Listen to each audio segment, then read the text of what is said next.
Hey friends, I have Bob Chapman of the International Forecaster on the line. Let's talk about the gold and silver market with gold above 1,700 and silver skirting 40. What are your thoughts on the precious metals market and how it's acting today? Well, first of all, gold is doing what it should do. You can see they've intervened between $50 and $60 to try to keep it down. I don't think they're going to be successful. Silver's another story.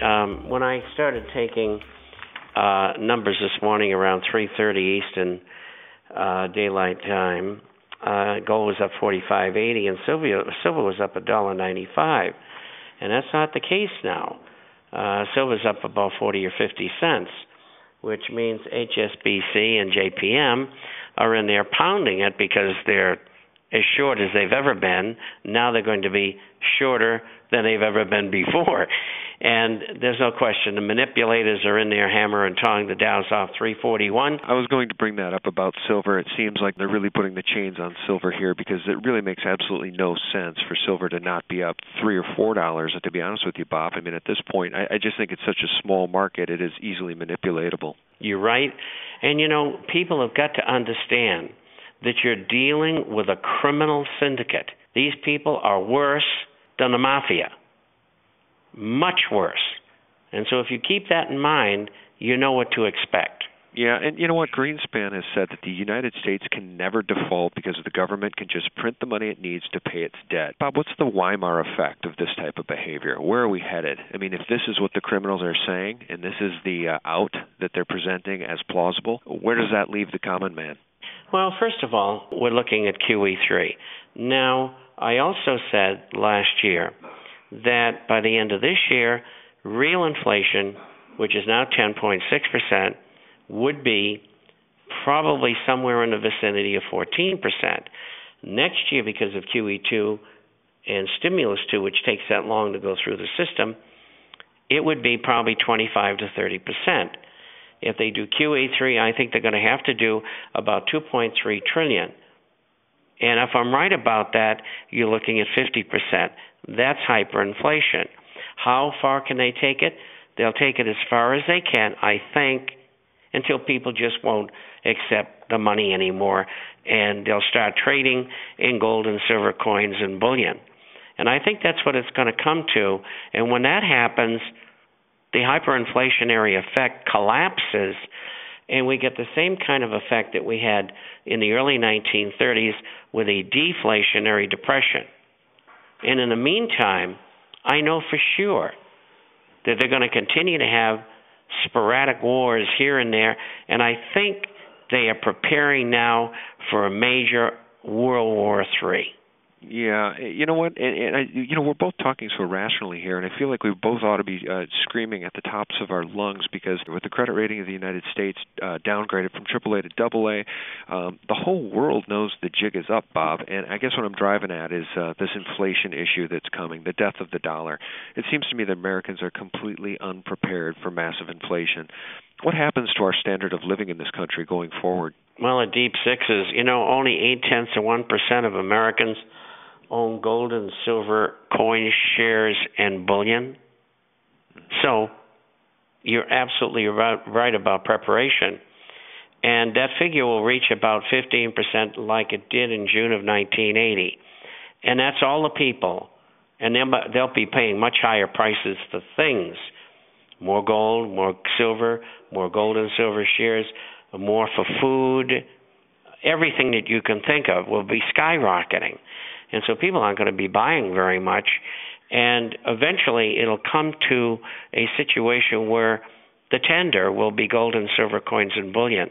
And that's where I think it's all headed. And I thought that 52 years ago because I could see what they were doing. And I knew from the inside, being in the brokerage business and also having been in counterintelligence, exactly where these things go to. Keynesianism as a theory, which I called nothing more nor less than corporatist fascism, is going to be destroyed. And that's a chance that they, behind the scenes, took in order to implement world government.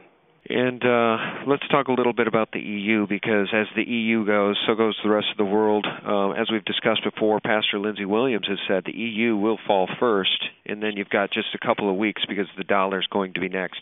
What's your sense on what we're seeing in the EU, Bob? I mean, Italy is just an absolute basket case. Greece is about ready to officially default. What's your take? What's going to happen is that you're going to find that this process always takes longer than what you anticipate. And it doesn't matter who goes first. We know both the United States, England, as apart from Europe, and Europe are in trouble. So what will be the catalyst? Maybe it was Greece. Maybe it will be Italy. Germany came out over the weekend and said, look, we never said we could bail everybody out, because now they know what it's going to cost. And I told them that a year and a half ago. And so anyway, Germany said, look, we're only going to bail out small countries, not big ones. So the name of the game is changing. And gold's going to go substantially higher here. I would say probably to $2,000 on the short term. But as far as this cataclysmic events, they're not going to be overnight. I mean, look, S&P waited till the market closed so the news could be absorbed during the weekend. But the point is, people have known that rating changes were coming for a long time. They're here. Now, you also got to look at the fact that S&P, Moody's, and Fitch are controlled by the City of London and Wall Street and banking. So they all knew ahead of time, because they really control those companies, when they were going to pull the plug on U.S. credit. Absolutely. There was no surprise to them. There's information out there that a $10 billion bet was placed that the debt would be downgraded from AAA to AA, and that bet paid off. Do you know anything about that? Well, I certainly know about the placing. And I don't know who made the placement, but they are going to get paid off, no question. Yeah. Let's talk a little bit about precious metals. The average American, folks I work with on a daily basis, colleagues, friends, family, still absolute deer in the headlights type behavior from the average American, Bob. I mean, we've got the S&P down 10% year to date, I think at this point, roughly, and you've got gold up what year to date, Bob? Close to 20%? With gold at 17? Yeah, that's correct. Yeah, and I think with gold at 1,700, and I think coming out of the gate in January, it was around, 1315, something like that. What we're watching right before our eyes, and the common person, the average person in this country just does not recognize it, is the death of the currency. Yes, but it's not, again, going to happen overnight. It's going to take a while. The dollar's up today. Why? Because the situation in Europe might be a little bit worse than it is in the United States. And so what do? You buy gold and silver. Yes, they're going to manipulate those markets and the shares. That's okay, because it's the only safe place to be. And sooner or later, those shares and bullion and coins, they're going to reach the levels that they should, much, much higher. People should be in here today with both hands, buying everything in gold and silver related that they can. You know, last week we were under pressure. People laughed at me. I bought more. I buy every month. What do I care what the price is? I'm looking at buying power 3 years, 5 years from now.